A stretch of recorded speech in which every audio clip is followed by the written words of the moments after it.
All right, let's jump into a rapid review of some classic UGIN radiology associations. Okay, this is going to be high yield and fast, perfect for your boards. So let's get right to it. First up, the bladder and urethra. We're looking at some really classic clues here. You see this phrase, pine cone appearance. What's the diagnosis that should pop into your head? That's right, it's neurogenic bladder.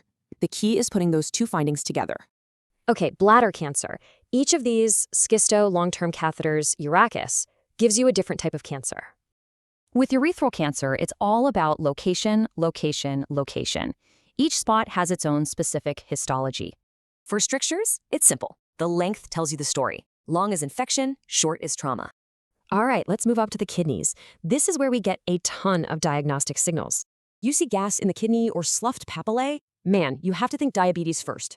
So a kidney just doesn't form right. You're looking at MCDK. But wait, there's more. And this is huge. You have to check the other kidney. Half the time, it'll have issues too. Kidney infections have their own signatures. Think staghorn stone in XMPN, or the classic putty kidney in TB.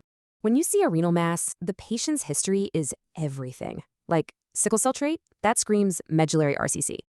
The cortical rim sign. That's your classic slam dunk finding for a subacute renal infarct. Okay, moving on down to the female pelvis. So many high-yield associations in here. Uterine shape tells a story. Unicornuate? Check the kidneys. T-shaped? Think DES exposure. Here's one of the all-time great buzzwords in OBGYN imaging. You know this one, right? You got it, a complete mole. But spotting it is only half the battle. The follow-up is critical. Because if that HCG starts rising again after they've cleared it out, you have to worry about choriocarcinoma. Okay, ovaries. Check out these key findings, from the fishnet look of a cyst to that classic Meigs triad. All right, let's wrap this up with a quick look at the male reproductive system. Some key signs here. On ultrasound, tumors look different. A seminoma is smooth, but an epidermoid cyst has that onion skin look. So bottom line, you see a young guy with these nodes, it's testicular cancer until you prove it's not. And that's a wrap on our review. We covered a ton. So what's the next system you're trying to nail down?